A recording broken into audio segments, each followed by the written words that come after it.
عليكم ورحمة الله وبركاته.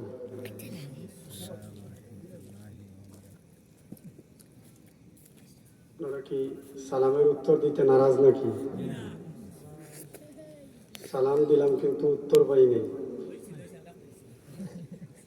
একবারে ঘুমন্ত অবস্থা।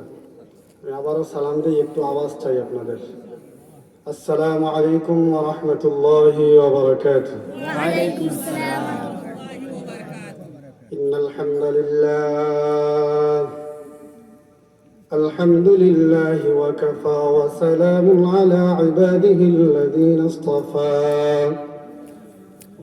أما بعد فأعوذ بالله من الشيطان الرجيم. بسم الله الرحمن الرحيم. وما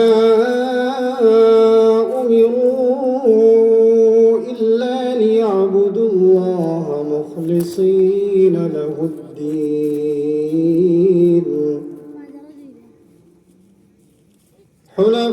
حنفاء ويقيموا الصلاة ويؤتوا الزكاة وذلك دين القيمة.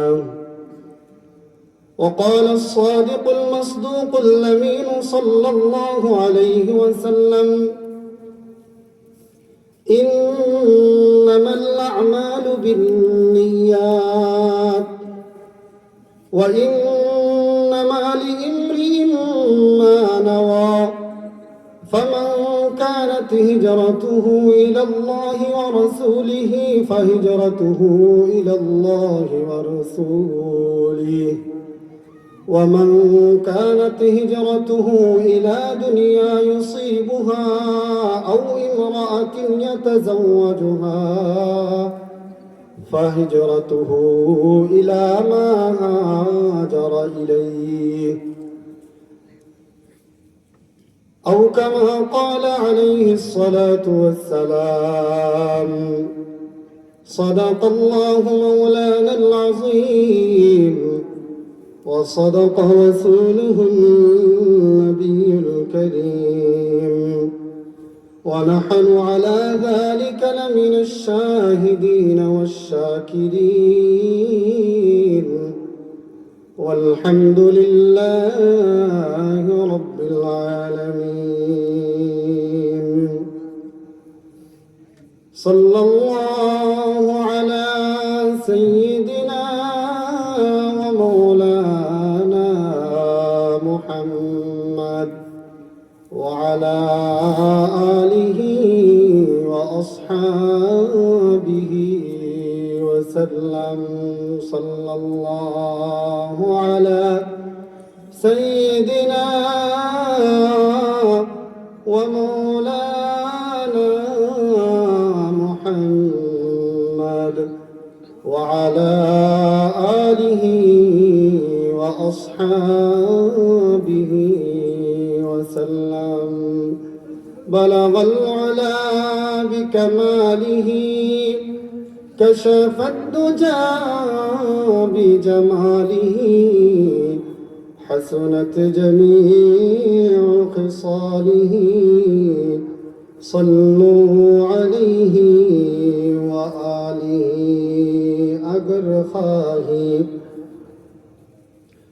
अगर खाही के दर जन्नत रसीदी, तरीक़ाए मुहम्मद कूल जिंदगी। ला इलाहा इल्लल्लाह, ला इलाहा इल्लल्लाह, ला इलाहा इल्लल्लाह मुहम्मदुर रसूलुल्लाह। वो शाह ज़मन फ़ख्र बशर सय्यद वाला,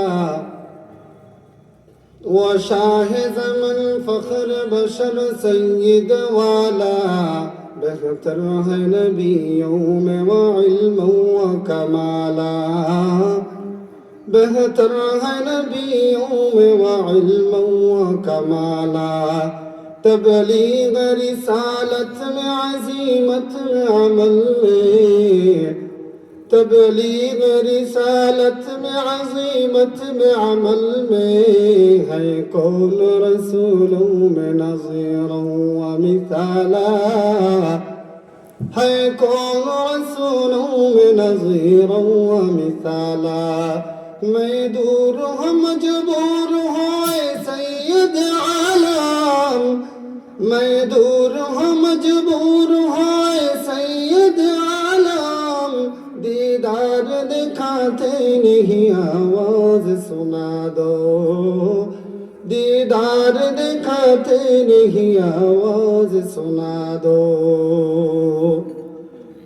अल्हम्दुलिल्लाह ঐতিহ্যবাহী জামিয়া মাদানিয়া লামা জিংঘাবাড়ি মুখিগঞ্জ বাজার কানাইঘাট সিলেটের উদ্যোগে 22তম বার্ষিক জলসা অধ্যকার অধিবেশনের সম্মানিত সভাপতি, উপস্থিত দিনদরদি ইসলাম প্রিয় মুসলমান তাওহীদি জনতা, পর্দার আড়ালে অবস্থানরত আমার শ্রদ্ধা মা ও বোনেরা,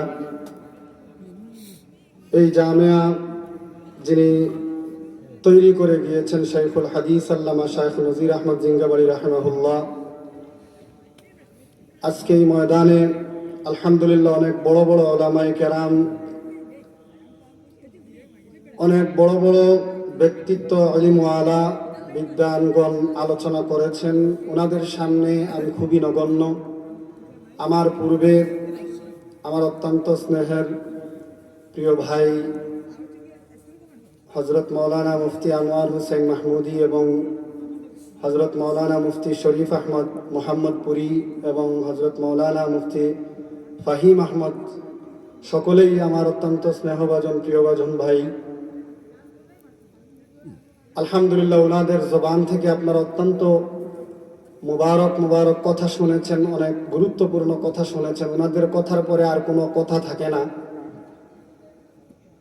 যার দাওয়াতে বা যার নির্দেশে এখানে আমি এসেছি, আপনাদের সামনে বসেছি, আমার শায়েখ ও মুর্শিদ উস্তাদুল মুকাররম হযরতুল আল্লাম মুফতি আব্দুল মতিন সাহেব দামাত বরকাতুহুল আলিয়া হুজুরের কাছে আমি নাসাই শরীফ পড়েছিলাম এবং এখানে আপনাদের সামনে আরও বসা ছিলেন আমার আসাতিজায়ে কেরাম। আমি আজকের এই মাহফিলে আসা আমি মনে করতেছি আমার জন্য সৌভাগ্যের এবং আমার আল্লাহ তাআলার কাছে কৃতজ্ঞতা আদায় করে এটা শেষ করার মতো নয় যে আমার সব অনেক শায়েখকে এখানে পেয়েছি। আমি এর কৃতজ্ঞতা সর্বপ্রথম আদায় করি আপনাদের মুহতামিম সাহেব যিনি আছেন, আমার উস্তাদ হুজুর এই সুযোগ করে দিয়েছেন। কিছু প্রিয় ভাইদের সাথে এবং উস্তাদদের সাথে দেখা হয়েছে, ওনাদের কাছ থেকে দোয়া নেওয়ার সুযোগ হয়েছে দীর্ঘদিন পরে, অনেক বছর পরে। আমি শুরুতে ওনাদের সকলের নেক হায়াত কামনা করছি। আল্লাহ তাআলা ওনাদের সকলের নেক হায়াতকে বৃদ্ধি করেন, সকলে বলেন আমিন। এবং এই মাদ্রাসা যিনি প্রতিষ্ঠা করে গিয়েছেন শাইখুল হাদিস আল্লামা নজির আহমদ দামাত রাহিমাহুল্লাহ, হযরতের মাকবারাকে আল্লাহ তাআলা জান্নাতুল ফিরদাউসের উঁচু মাকাম বানিয়ে দেন, এই প্রত্যাশা এই দোয়া আল্লাহ তাআলার কাছে করতেছি। আপনারা সকলে পড়েন আমিন। আপনারা যারা উপস্থিত আছেন, এত রাত পর্যন্ত, শীতের রাত, কষ্টের রাত, হাত পা ঝিমিয়ে যাচ্ছে, হাত পা গুলো ঠান্ডা হয়ে গিয়েছে, বসে থাকার মতো সিচুয়েশন নাই, বসে থাকার মতো অবস্থা নেই, তারপরে বসে আছেন কোরআনের মহব্বতে, কোরআনের ভালোবাসায়, আল্লাহ তাআলার ভালোবাসায়, আল্লাহর নবীর ভালোবাসায়, ঠিক কিনা? আল্লাহর ভালোবাসা, আল্লাহর নবীর ভালোবাসা যখন আমাদের মধ্যে কাজ করবে, তখন আমরা দুনিয়ার সকল কষ্টকে স্বীকার করতে পারবো ইনশাআল্লাহ। ভাইরা আমার, এই মজলিসগুলো অত্যন্ত দামি, এই মজলিসগুলো আল্লাহ তাআলার কাছে অত্যন্ত প্রিয়, অত্যন্ত সম্মানিত, আল্লাহ তাআলার কাছে অত্যন্ত মুবারক। মুসলিম শরীফ এবং নাসাই শরীফ, তিরমিজি শরীফের মধ্যে হাদিসটা এসেছে, একদিন নবী করিম সাল্লাল্লাহু আলাইহি ওয়াসাল্লাম সাহাবায়ে কেরামের এক জামাতের পাশ দিয়ে যাচ্ছেন, ওনাদেরকে বসা দেখে নবীজিও বসে গেলেন। সাহাবায়ে কেরামদেরকে জিজ্ঞাসা করলেন, নো আমার সাহাবীরা, তোমরা কিসের জন্য এখানে বসা আছো? সাহাবায়ে কেরাম জবাব দিলেন, ওগো আল্লাহর নবী, আমরা বসেছি আল্লাহ তাআলার জিকির করার জন্য, এবং এই জন্য বসেছি যে আল্লাহ পাক রব্বুল আলামিন আমাদেরকে ইসলাম নামক দৌলত দান করেছেন, ইসলাম নামক নিয়ামত দান করেছেন। এটা আমাদের উপরে আল্লাহ তাআলার অনেক বড় ইহসান, অনেক বড় অনুগ্রহ। সাহাবায়ে কেরাম যখন এই জবাব দিলেন, আল্লাহর নবী বললেন, আমার সাহাবীরা, আল্লাহর কসম করে বলো তো দেখি, তোমরা কি এই উদ্দেশ্যে এখানে বসেছো কিনা? এই উদ্দেশ্যই কি তোমাদের ছিল? আর কোনো উদ্দেশ্য আছে কিনা? সাহাবায়ে কেরাম জবাব দিলেন, আল্লাহর কসম করে বললেন, নগো আল্লাহর নবী, আগে যেই কথা বলেছি সেই কাজের জন্যই এই মজলিসে বসেছি। আল্লাহর নবী জবাব দিলেন, ও আমার সাহাবীরা, তোমাদেরকে আমি প্রশ্ন করলাম, তোমাদেরকে আমি কসম করাইলাম কেন জানোনি? আমার তোমাদের প্রতি কুধারণা নাই, তোমাদের প্রতি আমার কোনো ধরনের খারাপ ধারণার কারণে এই প্রশ্ন বা কসম করাই নাই, বরং কসম করাইছি এই জন্য, একটু পূর্বে আমার কাছে আল্লাহ পাক রব্বুল আলামিন হযরত জিবরাইল আলাইহিস সালামকে পাঠিয়েছিলেন এবং জিবরাইল আলাইহিস সালাম এসে আমাকে জানিয়ে গেছেন আল্লাহ পাক রব্বুল আলামিন তোমাদের এই মজলিস নিয়ে গর্ব করতেছেন। চিল্লায় বলে সুবহানাল্লাহ। তো আল্লাহ পাক রব্বুল আলামিন এই যিকরুল্লাহর মজলিসগুলোর কারণে সাহাবায়ে ফেরেশতাদের সামনে, ফেরেশতাদের কাছে আল্লাহ তাআলা এগুলো কি করেন? গর্ব করেন। আল্লাহ তাআলা অহংকার করেন, দেখো আমার বান্দারা বসে আছে, আমার জিকির করতেছে, আমার আলোচনা করতেছে। তাহলে বোঝা যায় এই হাদিস অনুযায়ী আল্লাহ তাআলার কাছে আমাদের আলোচনা হচ্ছে কি হচ্ছে না? হচ্ছে। আমাদের আলোচনা হচ্ছে। আল্লাহ তাআলা আমাদেরকে নিয়ে কি করতেছেন? গর্ব করতেছেন। জন্য মুসলমান আমরা এই সকল মজলিসগুলোকে গুরুত্ব দিয়ে এই মজলিসগুলোতে বসা চাই। আমি সংক্ষিপ্ত সময় কিছু আলোচনা করব আপনাদের সামনে। আমি সূরাতুল বাইয়িনার 5 নম্বর আয়াত তিলাওয়াত করেছি এবং নবী করিম সাল্লাল্লাহু আলাইহি ওয়াসাল্লামের অসংখ্য হাদিসের ভান্ডার থেকে আপনাদের সামনে একখানা হাদিস তিলাওয়াত করেছি, যেই হাদিসটা সকল আহাদিসের কিতাবাদির মধ্যে এগুলো এসেছে। বুখারী মুসলিম সহ সকল আহাদিসের কিতাবের মধ্যে এই হাদিসগুলো এসেছে। এমনকি বুখারী শরীফের মধ্যে এই হাদিসটা 6 বার এসেছে। বিষয় কি? বিষয় হচ্ছে প্রত্যেকটা কাজের ক্ষেত্রে ইখলাস অবলম্বন করা। কি অবলম্বন করা? ইখলাস অবলম্বন করা। এই যে আমরা বসলাম, আস্তে আস্তে অনেকের ভালো লাগবে না, চলে যাবে, কারণ আমার আগে যারা আলোচনা করেছে সবার কণ্ঠও সুন্দর, আলেমও ভালো, সুরও ভালো। আমার ওনাদের মতো সুরও নাই, ওরকম ইলমও নাই, ওনাদের সামনে আমি নগণ্য। তো এখন ভালো লাগবে না, চলে যাবেন। কিন্তু যদি ইখলাস থাকে, কি থাকে বলেন, কি থাকে? ইখলাস থাকে, তাহলে আমার উস্তাদ আপনাদেরকে অনুরোধ করে গিয়েছেন যে আপনারা বসে থাকবেন, কেউ যাবেন না।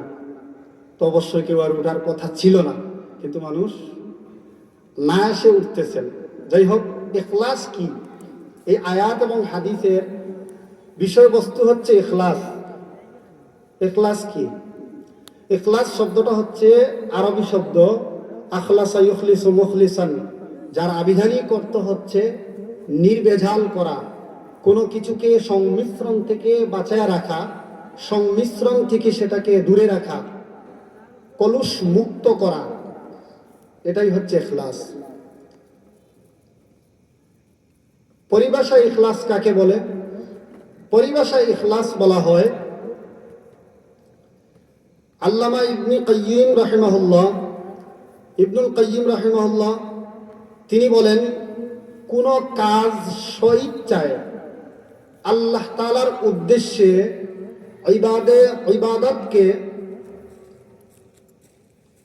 ইবাদত করা, এটাই হচ্ছে ইখলাস। স্বইচ্ছায় আল্লাহ তাআলার উদ্দেশ্যে, বলেন কি? স্বইচ্ছায় আল্লাহ তাআলার উদ্দেশ্যে ইবাদত নিবেদন করার নাম হচ্ছে ইখলাস। প্রত্যেকটা কাজের মধ্যে ইখলাস এমন গুরুত্বপূর্ণ যে ইখলাস ছাড়া, আমি এখানে আলোচনা যদি আমি করি ইখলাস ছাড়া, তাহলে আমার এই আলোচনা, আমার এই বসা সম্পূর্ণ বেকার, এমনকি জাহান্নামে যাওয়ার মাধ্যম হয়ে যাবে। এটা বোঝার জন্য মুসলিম শরীফের একটা হাদিস আপনাদেরকে পরে শোনাবো। আগে আমরা ইখলাস এটা বুঝি, ইখলাস কাকে বলে। আবিধানিকভাবে এবং পারিভাষিকভাবে বুঝলাম যে ইখলাস হচ্ছে যে কোনো কিছুকে নির্ভেজাল মুক্ত করা, নির্ভেজাল করা, কোনো ধরনের সংমিশ্রণ তাতে না থাকা। পরিভাষায় আল্লাহ তাআলার জন্য ইবাদত করা। সহজে বুঝি, আরো সহজে বুঝার জন্য অন্য আরেকজন বুজুর্গ ব্যাখ্যা করেন যে ইখলাস হচ্ছে ভিতরে এবং বাহিরে, ভিতরে এবং বাহিরে উভয় জায়গায় কোনো কাজ একই ধরনের হওয়ার নাম হচ্ছে ইখলাস। একই ধরনের হওয়ার নাম হচ্ছে ইখলাস। মানে আপনি এই যে আমি কথা বলতেছি, আমার ভিতরে আল্লাহকে খুশি করা, বাহিরেও আল্লাহকে খুশি করা, এই উদ্দেশ্য হলেই তখন ইখলাস। যখন এটা পাওয়া যাবে না তখন ইখলাস না। এখন আসেন, এই ইখলাস কেন অর্জন করতে হবে, বা এই ইখলাস অনুযায়ী কেন আমল করতে হবে, কেন প্রয়োজন? আল্লাহ তাআলা সূরাতুল মুলকের 2 নম্বর আয়াতের মধ্যে মানুষ সৃষ্টি করে জন্ম মৃত্যু সৃষ্টি করেছেন। এই ব্যাপারে বলে আল্লাহ তাআলা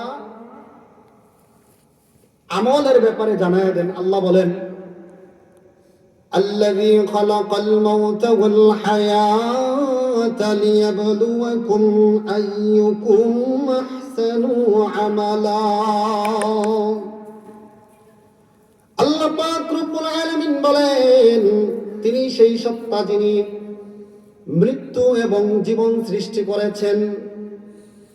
এই জন্য সৃষ্টি করেছেন লিয়াবলুয়াকুম আইয়ুকুম আহসানু আমালা, তোমাদের মধ্যে কে উত্তম সুন্দর আমল করে এটা পরীক্ষা করার জন্য।